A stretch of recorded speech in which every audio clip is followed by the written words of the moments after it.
오늘 우리가 함께 읽은 이 본문은 신약 성경에서 가장 놀라운 믿음의 이야기 중 하나입니다. 예수님께서 한 이방 여인의 믿음을 보시고 여자여 내 믿음이 크도다라고 칭찬하신 이야기입니다. 사복음서 전체를 통틀어 예수님께서 누군가의 믿음을 향하여 크다라고 칭찬하신 경우가 단 2번밖에 없는데, 한 번은 백부장의 믿음을 칭찬했을 때고, 또 다른 한 번이 바로 오늘 여기 가나안 여인 수로보니게 여인의 믿음입니다. 근데 이 두 사람의 경우가 전부 다 이방인입니다. 이방인인데 예수님 앞에 이런 칭찬을 받았다 하는 것이죠. 오늘 우리는 이 시간 이 말씀을 통하여 참된 믿음이 무엇인지 배우게 될 것입니다. 이 말씀이 우리 모두의 믿음을 점검하고 성장시키는 귀한 시간 될 수 있기를 주님의 이름으로 축원합니다. 먼저는 절박한 간구가 있습니다. 이 여인은 오늘 성경에 가나안 여자 이렇게 소개됩니다. 가나안은 이스라엘이 정복해야 했던 땅의 원주민들을 가리키는 명칭입니다. 구약시대 이스라엘 백성들은 가나안 족속들과 어울리지 말라, 사귀지 말라, 결혼하지 말라 명령받았죠.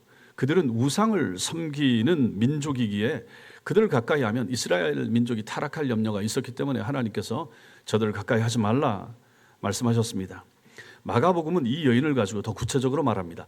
헬라인이요 수로보니게 족속. 성경에서 헬라인 하면 이방인을 지칭하는 그런 명칭이 됩니다. 수로보니게 오늘날 레바논 지역입니다. 거기 페니키아인들이 살던 곳이죠. 이 사람들은 뛰어난 상인이었고 해상무역으로 유명했지만 동시에 바알과 또 아스타롯 같은 우상을 섬기던 사람들이 바로 이들입니다. 그러므로 오늘 여기 나오는 이 여인은 혈통적으로나 문화적으로나 종교적으로 유대인과는 완전히 다른 배경을 가진 사람이라 하는 것을 알게 됩니다. 자, 그런데 이 여인이 문제가 있습니다. 이 가나안 여인에게 심각한 문제가 있었다. 그 문제가 무엇인가? 그녀의 딸이 귀신이 들린 거죠. 흉악한 귀신이 들렸던 것입니다. 흉악하게, 나쁘게, 심하게, 잔인하게 그런 뜻입니다. 이 소녀의 상태가 심각했다 하는 것을 우리가 알 수가 있습니다. 어머니로서 자기 딸이 귀신이 들어와서 시달린다. 그럼 그 부모, 그 엄마의 마음이 어떻겠습니까? 여러 가지 방법을 다 시도해 보았을 것입니다. 의사들을 찾아갔을 것이고, 아니면 이방신들, 제사장들한테 가서 귀신을 좀 쫓아내 주세요 이렇게 요청했을 것입니다. 그런데 아무도 그녀의 딸을 고쳐주지 못했습니다. 그녀의 딸에게 들어온 이 귀신을 쫓아내지 못했던 것이죠. 자, 그때 이 여인의 귀에 예수님의 소문이 들렸습니다. 예수님께서 많은 사람의 병을 고치시고 귀신을 쫓아낸다라고 하는 소문이 이 여인이 살고 있는 지역까지, 두로와 시돈 지방까지 이 소문이 퍼졌던 것이죠. 그리고 마침내 이 예수님께서 자기 지역에 들어오신다 하는 소식을 듣고 그쪽으로 뛰어나갔던 것이죠. 그리고 예수님이 지나가시는데 소리를 지릅니다. 소리 질러 외쳤습니다. 뭐라고 외치는가? 여기 보시니까 주 다윗의 자손이여, 22절에 주 다윗의 자손이여 나를 불쌍히 여기소서 이렇게 외친 것이죠. 여기서 우리가 성경을 그냥 읽지 말아야 되는데, 가나안 여인이라 그랬죠. 이방인이라 그랬죠. 유대인도 아닙니다. 근데 이 여인이 예수님을 부르는데 뭐라고 부릅니까? 주 다윗의 자손이여. 이것은 실제로 놀라운 신앙 고백이 됩니다. 다윗의 자손은 메시아를 가르치는 칭호가 됩니다. 유대인들은 메시아가 다윗의 후손으로 오실 것을 기대를 했죠. 시편 11편 1절에 시편 말씀 읽겠습니다. 시작. 이새의 줄기에서 이새의 줄기에서 다윗의 후손에서 한 싹이 나며 그 뿌리에서 한 가지가 결실할 것이요. 이게 바로 예수 그리스도 오심을 예언하는 말씀이 되는 것입니다. 예레미야 23장 5절 시작. 보라 때가 이르니니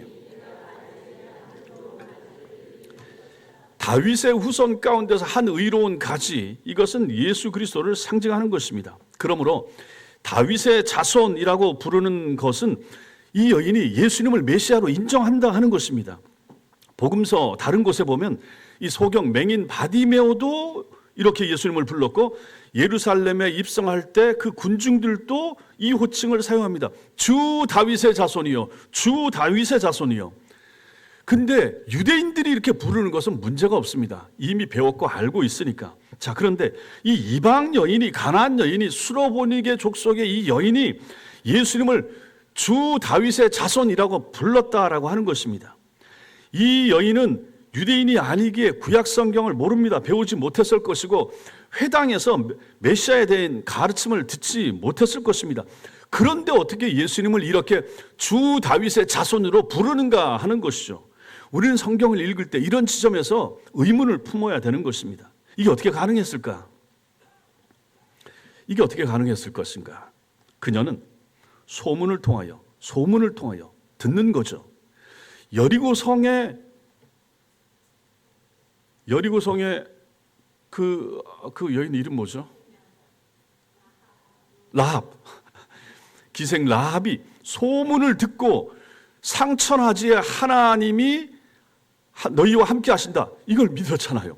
소문만 듣고도 그 소문으로 인하여 믿음이 들어갔다 하는 것입니다.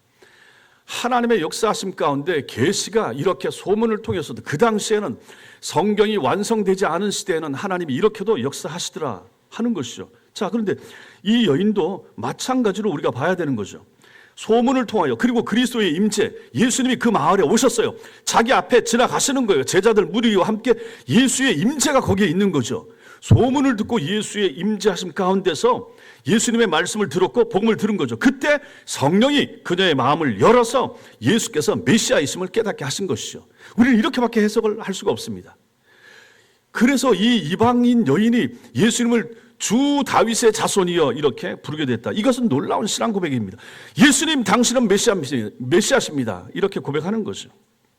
마태복음 16장에서 베드로가 주는 그리스도시요 살아계신 하나님의 아들이십니다, 이렇게 고백을 했을 때 예수님께서 뭐라고 말씀하십니까? 바요나 시모나, 네가 복이 있도다.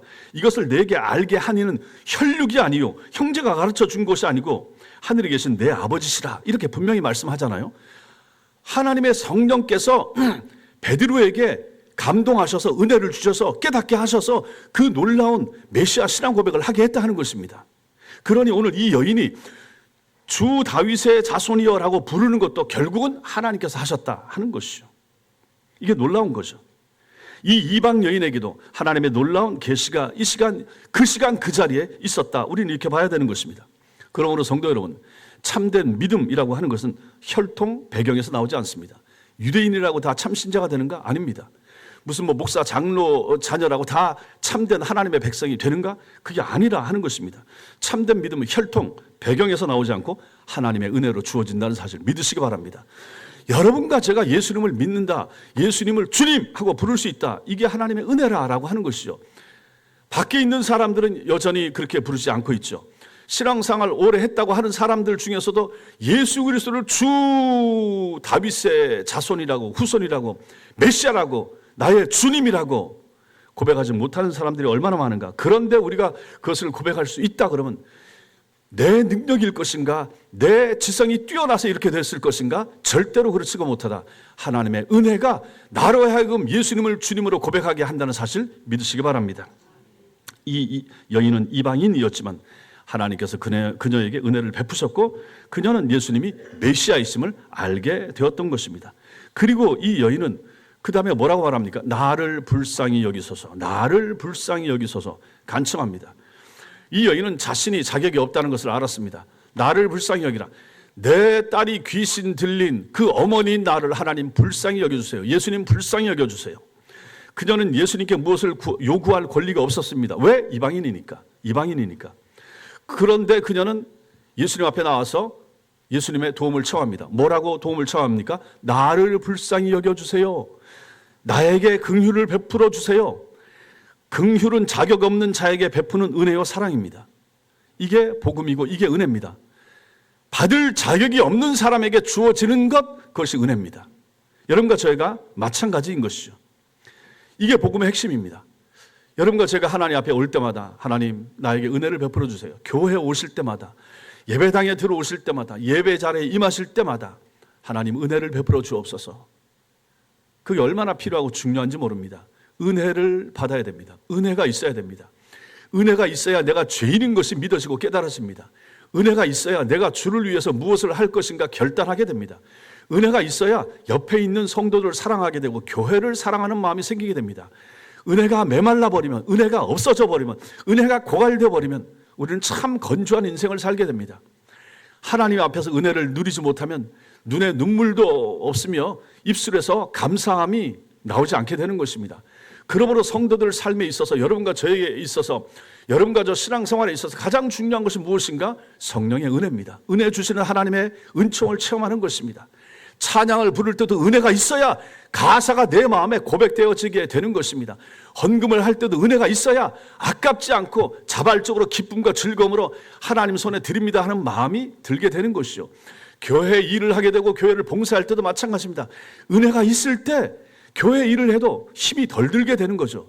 은혜가 있을 때 교회 일을 해도 시험이 들지 않게 되는 것입니다. 사람이 모이는 곳에 일을 하다 보면 왜 갈등이, 왜 충돌이, 왜 마음 상함이 없겠습니까? 그럼에도 불구하고 은혜에 충만한 채 그 일을 하게 되면 기쁨과 즐거움으로 하게 되고 오히려 나를 불편하게 하는 사람을 더 축복하게 되고 사랑할 수 있는 마음이 들게 되는 것입니다. 그러므로 성도 여러분, 은혜가 필요합니다. 따라하겠습니다. 나는 은혜가 필요합니다. 나는 은혜가 필요한 사람입니다. 우리 모두가 다 은혜가 필요합니다. 하나님의 은혜를 항상 간구하고 항상 사모하는 여러분과 제가 될 수 있게 되길 바랍니다. 이 여인은 예수님 앞에 나와서 딸의 상태를 정직하게 말합니다. 내 딸이 흉악하게 귀신 들렸습니다. 문제를 숨기지 않는 거죠. 자신의 절망적인 상황을 솔직하게 인정하는 거죠. 여러분과 제가 기도할 때도 마찬가지입니다. 물론 다른 사람 앞에 내 속마음 다 얘기할 꼭 그럴 필요는 없습니다.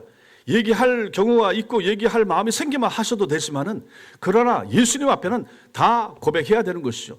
천주교에서처럼 고해성사를 하라, 그럴 필요는 없습니다. 예수님 앞에만 하면 되는 거죠. 하나님 앞에만 하면 되는 거죠. 이 여인은 지금 예수님 앞에 나와서 내 딸이 흉악하게 귀신 들렸습니다. 자신의 절망적인 상황에 대해서 사실대로 숨기지 않고 다 얘기하는 것이죠. 이게 바로 참된 믿음의 특징인 것입니다. 참된 믿음은 우리의 필요를 정직하게 인정하는 것에서 시작합니다. 여러분과 저에게 기도할 때 숨길 필요 없어요.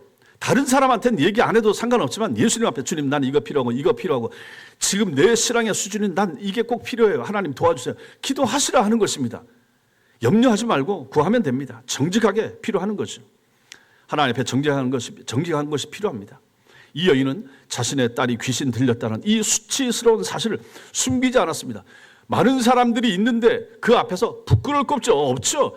내 딸이 고쳐임 받느냐, 귀신이 나가느냐 마느냐, 이게 문제인데 내가 지금 창피해요. 우리 집안에 딸이 귀신 들렸어요. 이거 어떻게 말하지? 그런 생각할 필요 전혀 없다 하는 것입니다. 솔직하게 예수님 앞에 드러내는 것, 도움을 구하는 것, 여기서부터 하나님의 역사는 시작되는 것입니다. 두 번째로 우리는 이 여인의 이러한 모습 가운데서 시험받는 믿음을 보게 됩니다. 이 여인이 예수님 앞에 나와서 간절히 부르짖었지만 놀랍게도 23절에 보면 예수님은 한 말씀도 대답하지 아니하셨다 이렇게 말씀합니다. 이것은 매우 이례적인 반응입니다. 우리가 아는 예수님이 누구십니까? 예수님은 항상 사람들의 필요에 민감하게 반응하셨던 분이십니다. 예수님은 병자들을 만날 때마다 불쌍히 여기셨습니다.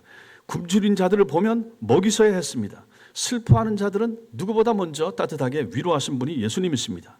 자, 그런데 오늘 예수님의 이러한 모습은 전혀 예수님 평소답지 않습니다. 낯섭니다. 이 여인에게는 침묵하셨습니다. 왜 그러셨을까요?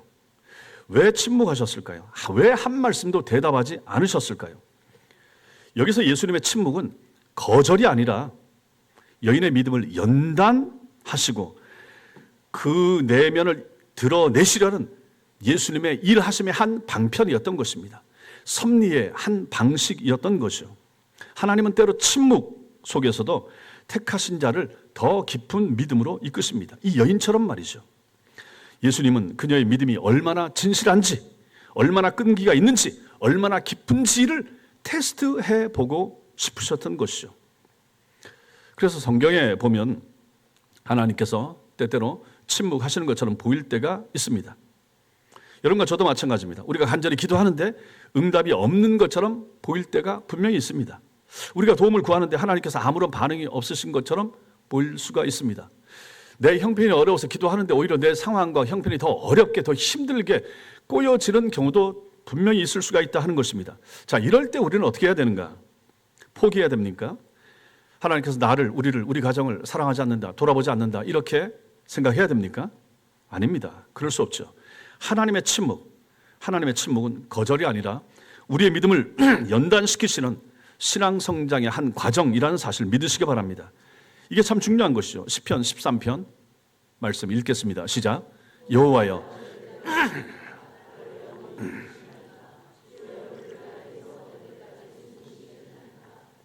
나의 영혼이 번민하고 종일토록 마음에 근심하기를 어느 때까지 하오며.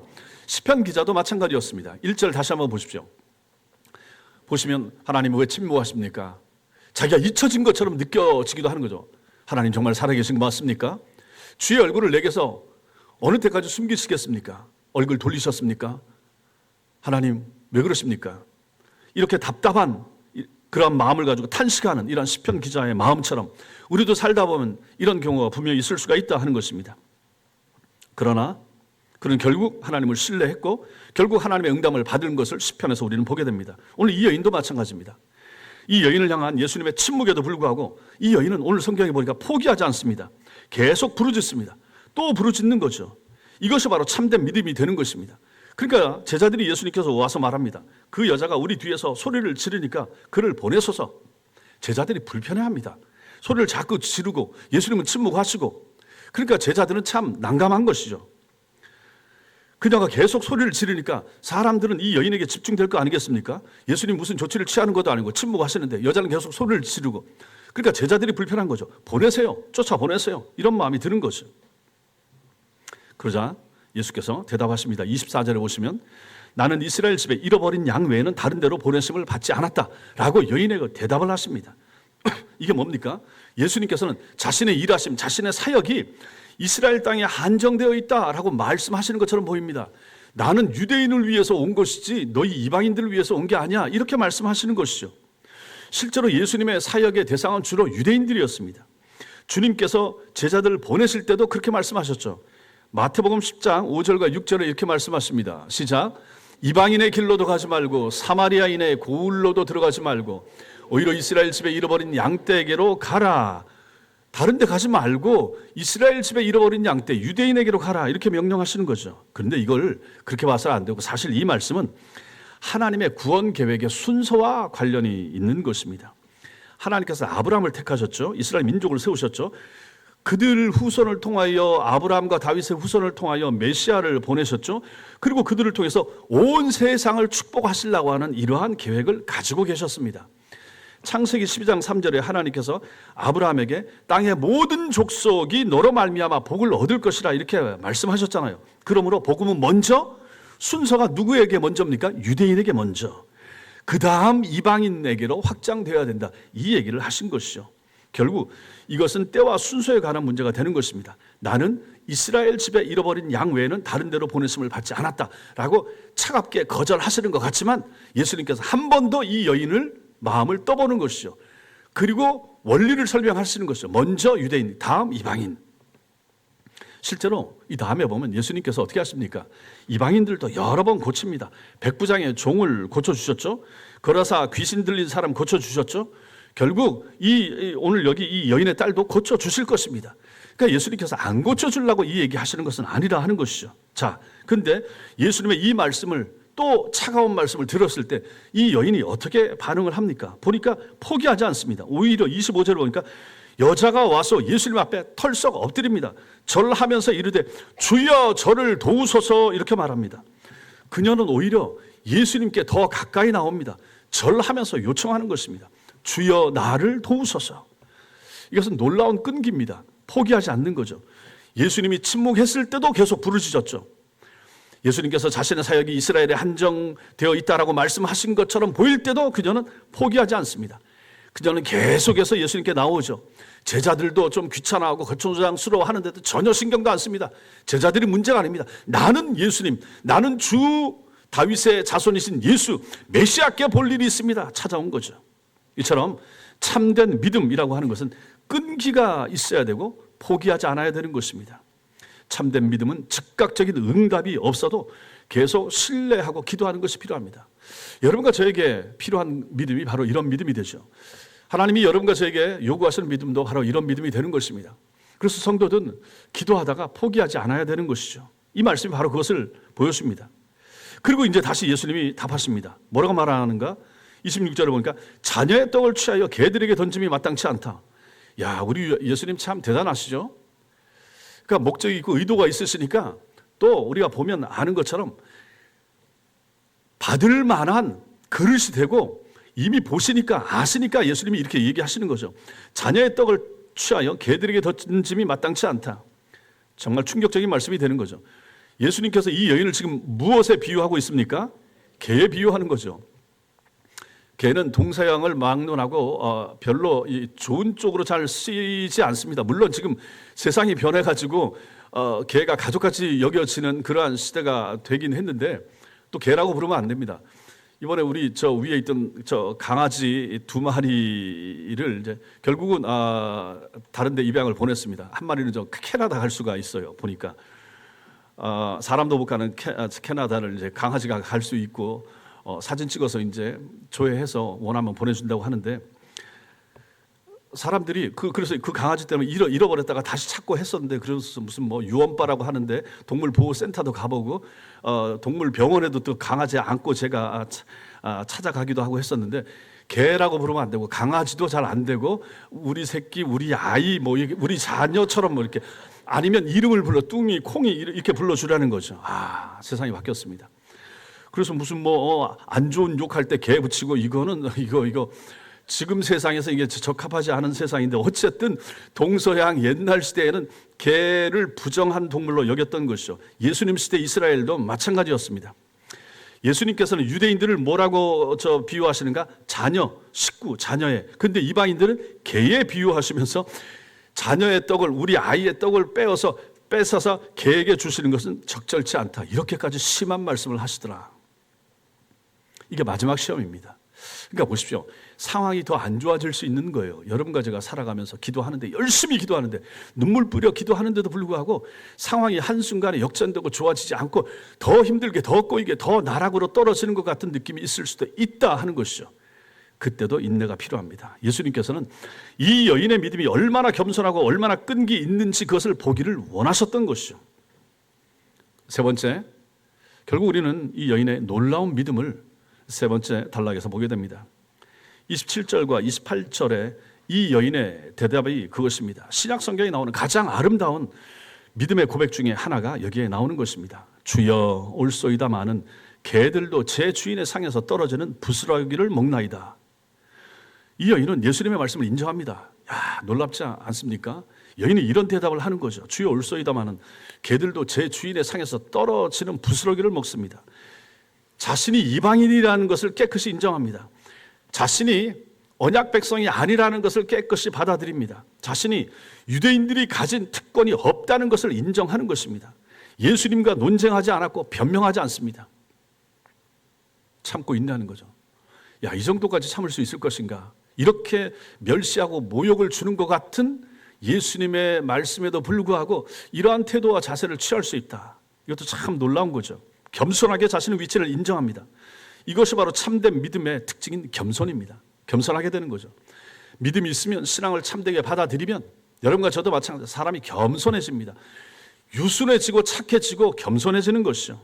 참된 믿음은 자신의 자격 없음을 인정합니다. 참된 믿음이 있으면 교만해질 수 없습니다. 목소리를 크게 높이면서 자신을 드러내려고 하지 않는 것이죠.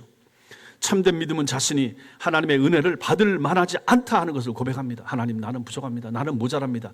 이 직분 맡기에 내가 합당치 못합니다.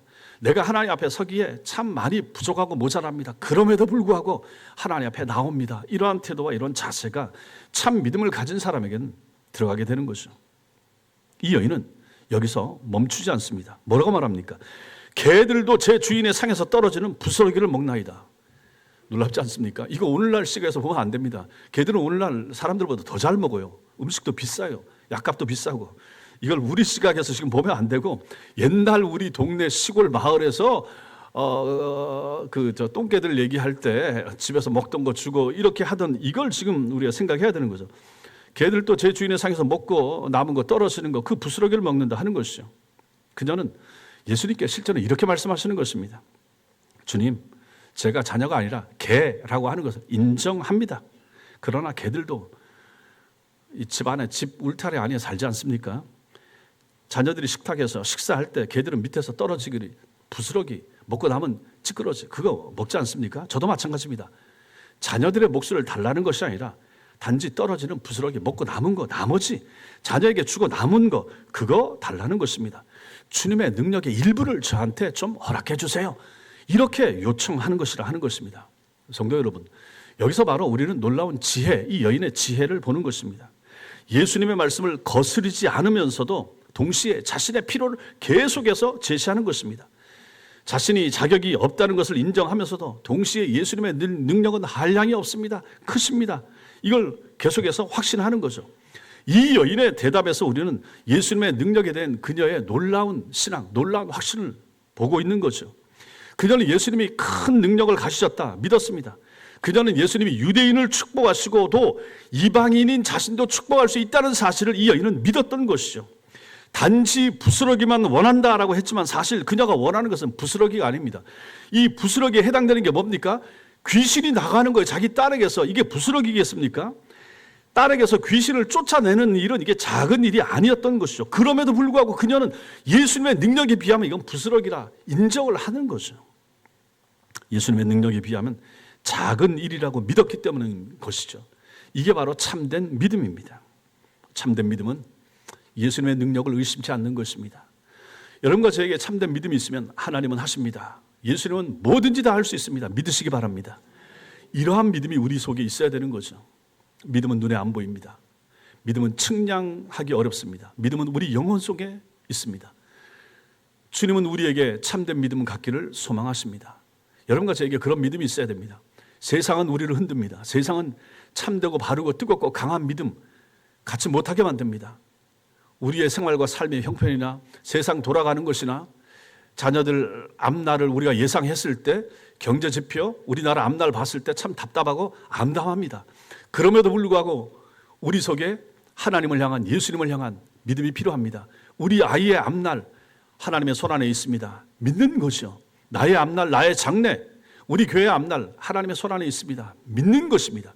이게 바로 믿음이죠. 이러한 믿음, 이게 바로 하나님이, 예수님이 여러분과 저에게 요구하시는, 원하시는 믿음이 되는 것입니다. 참된 믿음은 예수님의 능력을 의심하지 않는 것입니다. 예수님은 뭐든지 할 수 있습니다. 하나님의 은혜는 본질상 무한하지만 하나님의 은혜는 오늘 여기 보면 순서적으로 구속하신 택자들에게만 효력 있게 나타납니다. 유대인에게 먼저, 그 다음에 이방인입니다. 오늘날도 마찬가지입니다. 하나님의 은총은 무한합니다. 뭐든지 할 수 있습니다. 누구에게든지 가능합니다. 그러나 하나님의 은혜는 일단 효력 있게 하나님의 백성들, 구속받은 하나님의 백성들에게 먼저입니다. 그리고 하나님 나머지 불신자들에게는 일반 은총으로 하나님이 채워주시는 것입니다. 여러분과 저희는 특별한 은총이 임할 수밖에 없습니다. 택자니까요. 우리는 하나님의 자녀니까요. 하나님의 이 은혜와 그 풍성함은 모든 피조물에게 제한되지 않습니다. 하나님의 자비와 하나님의 은총은 한량이 없다는 사실 믿으시기 바랍니다. 오늘 이 여인은 그것을 고백하는 거죠. 예수님께서 이 여인의 이제 이 대답을, 이 놀라운 대답을 들으시고 예수님의 반응을 보십시오. 감탄합니다. 탄복하시는 것이죠. 여자여 내 믿음이 크도다. 내 소원대로 되리라. 성경에 이런 말씀이 별로 없어요. 단 두 군데 나타나는데 여기 나타나는 거예요.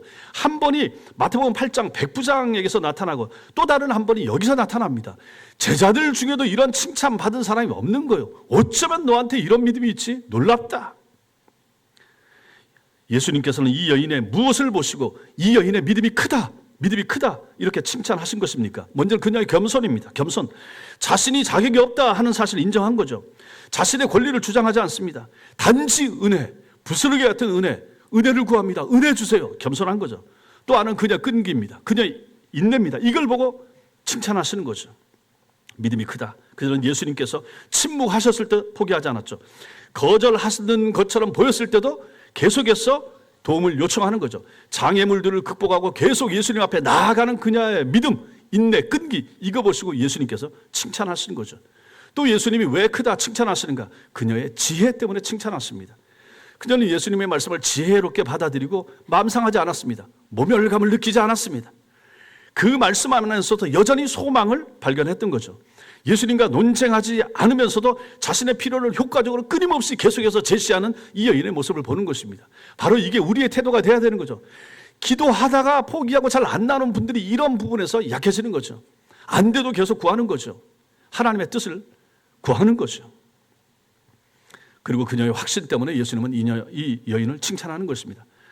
예수님께서 자신의 딸을 고칠 수 있다고 확신하는 거죠. 그렇게 거절하고 그렇게 쌀쌀맞게 예수님이 대하심에도 불구하고 예수님이라면 내 딸, 귀신 들린 내 딸 고칠 수 있습니다 라고 하는 것을 확신했던 거죠. 이 모든 것이 합쳐져서 예수님 보시기에 큰 믿음이 되었던 것입니다.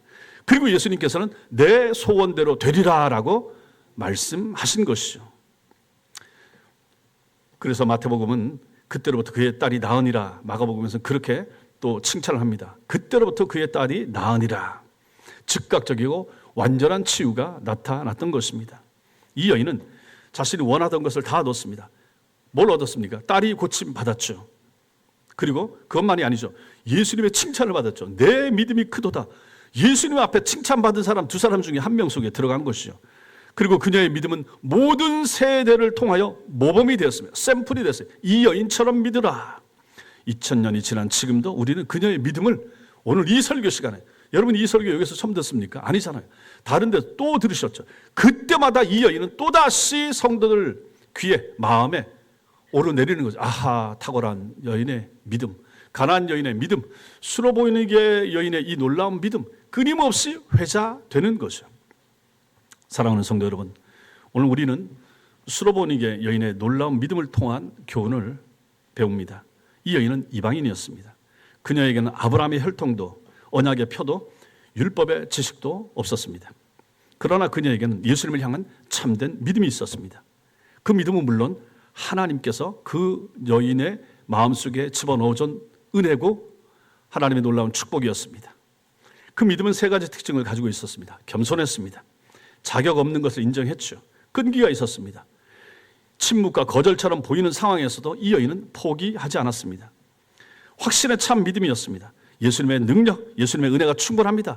충분히 하실 수 있습니다. 예, 먼저 유대인에게, 그 다음에 남는 거, 부스러기 같은 거 내게도 좀 주세요. 이렇게 확신을 가지고 있었다라고 하는 것입니다. 그 결과 그녀는 내 믿음이 크도다라는 주님의 칭찬을 받았으며 딸의 치유를 경험했고 2000년이 지난 지금까지 모든 성도의 본보기로 오르락내리락 하고 있는 것입니다. 성도 여러분, 혹시 지금 기도해도 응답이 없는 것 같아 낙심하고 계시는 분 계십니까?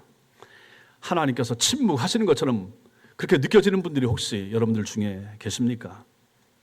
수로보니게 여인을 기억하십시오. 저도 이 말씀 준비하면서 아하, 나도 낙심하지 말아야 된다. 수로보니게 여인, 이 여인을 기억해야 된다. 하나님의 침묵은 거절이 아니라 우리의 믿음을 연단시키시는 과정입니다. 과정이 필요합니다. 숙성 작업이 필요합니다. 음식도 마찬가지고 훈련을 받는 군인들도 마찬가지고 연습 과정 없이 그 지위에 오르는 경우가 어디 있습니까? 세상 천지에 아무 데도 없습니다. 음식도 마찬가지고 뭐도 마찬가지고 신앙도 마찬가지입니다. 연단이 필요합니다. 예수 믿고 금방 믿음 좋아지는 사람 어디 있습니까? 한 번 기도했다가 금방 응답이 나타나는 경우가 있을 수 있지만 대부분의 경우는 그렇지가 않다 하는 것입니다. 과정이 필요하다 하는 것이죠. 그리고 그녀는 확신한 참 믿음이었습니다. 예수님의 능력과 은혜가 충분하다 하는 것을 절대로 의심치 않았죠. 여러분과 저도 마찬가지입니다. 나를 향한 하나님의 은혜 의심치 않습니다. 나와 우리 가정, 우리 자녀들 어렵고 힘들고 이것이 필요한데 하나님의 능력은 넘칩니다. 하나님의 능력은 충분합니다. 그 능력의 일부를 우리 자녀들에게, 그 능력의 일부를 우리 사업장에, 하나님의 그 놀라운 능력의 일부를 우리 가정에 부어주옵소서. 하나님의 그 놀라운 능력의 일부를 여기에 있는 우리 천성교회에도 부어주옵소서. 그런 마음, 그런 믿음이 우리에게 필요하다 하는 것입니다. 하나님은 뭐든지 하실 수 있지 않습니까? 그것이 우리에게 필요한 것입니다. 그러므로 여러분도 포기하지 말고 계속 주님 앞으로 나아가십시오. 혹시 자신이 하나님의 은혜를 받을 자격이 없다라고 생각하는 분 혹시 계십니까? 나 같은 사람, 내가 기도한다고 하나님이 들어주실까? 하나님이 나를 아실까? 그런 분 계십니까? 바로 그 고백, 그 마음, 그게 바로 은혜의 첫걸음입니다. 그런 마음이 들어갔다는 자체가 바로 은혜가 시작되고 있다 하는 사실입니다. 여러분과 우리 모두는 전부 다 은혜 받을 자격이 전혀 없는 사람이었습니다. 그러나 예수님의 은혜는 우리의 무가치함보다 훨씬 큽니다. 우리가 이 자리에 앉아 있다는 사실, 우리가 교회에 나오게 됐다는 사실, 우리가 천성교회에 나와서 함께 하나님을 섬기고 있다는 사실, 오늘 이 자리에 예배 자리에 나왔다는 사실, 이것이 바로 하나님의 은혜가 우리 삶에 내 영혼에 깃들였다는 사실을 믿으시기 바랍니다. 그러니 이게 얼마나 감사한 일인가 하는 것이죠. 그렇다면 우리에게 필요한 것이 무엇입니까? 주여 나를 도우소서, 주여 나를 도우소서, 주님 나를 불쌍히 여기소서, 주님 내게 은혜를 베풀어 주옵소서. 이것이 정말로 필요한 것입니다. 성도 여러분, 여러분도 마찬가지고 목회하는 저도 마찬가지고 은혜가 얼마나 필요합니까? 예배를 준비할 때도 마찬가지고 설교를 준비할 때도 마찬가지고 하나님 은혜가 필요합니다. 오늘도 교회 추운 날 어려운 형편 가운데서 몸도 아프고 불편한데도 우리 교인들 오실 텐데, 멀리서 가까이서 오실 텐데 이 분들이 오셔서 예배당에 오셔서 은혜를 받고 돌아가야 되지 않겠습니까? 하나님의 은혜가 필요합니다. 저는 말재주가 없습니다. 저는 부족합니다. 나는 많이 모자랍니다. 그럼에도 불구하고 하나님의 은혜가 필요합니다. 은혜가 있어야 성도들이 삽니다. 이 험악한 세상, 이 어려운 세상살이에 가정도 어렵고 직장도 어렵고 세상도 어려운데 우리 성도들에게 하나님의 은혜가 필요합니다. 이런 마음 가지고 저도 설교를 준비하고 여러분도 교회를 오셔야 되지 않겠습니까? 내 힘으로 내가 할 수 있는 게 몇 가지나 되겠습니까? 내 몸속에 일어나는 병균이나 암세포라든지 몸 상태가 안 좋아지는 건 내 힘으로 조절 잘 못하잖아요. 좋은 약 먹고 운동해도 안 되는 건 안 되는 것입니다. 그러한 상황 가운데도 우리에게 필요한 것은 하나님의 은혜인 것입니다. 우리를 살게 하시는 하나님의 은혜, 11월 달을 살게 하시는 하나님의 은혜, 2025년을 살게 하시는 하나님의 은혜, 교회를 교회되게 하시는 하나님의 은혜, 성도들을 지켜주시는 하나님의 은혜, 우리 자녀들이 어려운 중에도 살게 하시는 하나님의 은혜, 우리 아이들이 건강하게 학교생활 잘하게 하시는데도 필요한 하나님의 은혜, 취업해야 되고 결혼해야 될 우리 자녀들 위해 임하는 하나님의 은혜, 직장생활이 어렵고 사업장이 어렵고 힘든 가운데서도 필요한 것이 무엇입니까? 정치 잘한다고 해서 대통령 바뀌었다고 해서 한 번에 모든 것이 다 좋아집니까? 안 되잖아요. 필요한 거 뭡니까? 하나님의 은혜입니다. 하나님의 은혜입니다. 하나님의 은혜를 간구 구하셔야 됩니다. 기도하셔야 됩니다. 하나님 도와주세요. 도와주세요. 끊임없이 구하셔야 됩니다. 교회도 어렵습니다. 교회도 쉽지 않습니다. 떠나는 성도들 있고 교회도 어렵기도 하고 그렇습니다. 그때 필요한 거 하나님 은혜, 하나님이 도와주셔야 됩니다. 하나님이 하셔야 됩니다. 좋은 장로님들 계시고 열심히 있는 권사님들 많이 계시지만 하나님의 은혜가 있어야 됩니다. 저는 목회 못합니다. 하나님이 하셔야 됩니다. 그래야 교회가 교회다워질 수 있습니다. 하나님 도와주세요. 저도 그렇게 하나님 앞에 엎드립니다. 마음이 절박해요. 참 크게 어려운 거 없고 힘든 거 없음에도 불구하고 내가 할 수 있는 게 없기 때문에 기도할 수밖에 없습니다. 틈나면 여기 들어옵니다. 하나님 도와주세요. 여기 강대상 왔다 갔다 하면서 하나님 도와주세요. 저 뒤에 앉아서 하나님 도와주세요. 우리 성도들이 어려운 사람들이 많은데, 아픈 사람 많은데 하나님 도와주세요. 하나님의 은혜가 필요합니다. 나를 불쌍히 여겨주세요. 우리를 불쌍히 여겨주세요. 성도 여러분, 기도하셔야 됩니다. 하나님의 은혜를 구하시기 바랍니다. 나를 불쌍히 여겨주세요. 주여 나를 도와주세요. 간구하시고, 그래서 하나님의 은혜를 구하고 하나님의 은혜를 받고 하나님의 역사와 하나님의 도우심을 체험하면서 하루하루 살고, 한 주를 살고, 11월 달 살고, 12월 달 살고, 내년을 살고, 우리 남은 생에 하나님의 은혜 가운데 하나님의 은혜를 구하면서 하나님의 은혜의 역사하심 가운데 살아가는 은혜가 있기를 주님의 이름으로 축원합니다. 기도하겠습니다.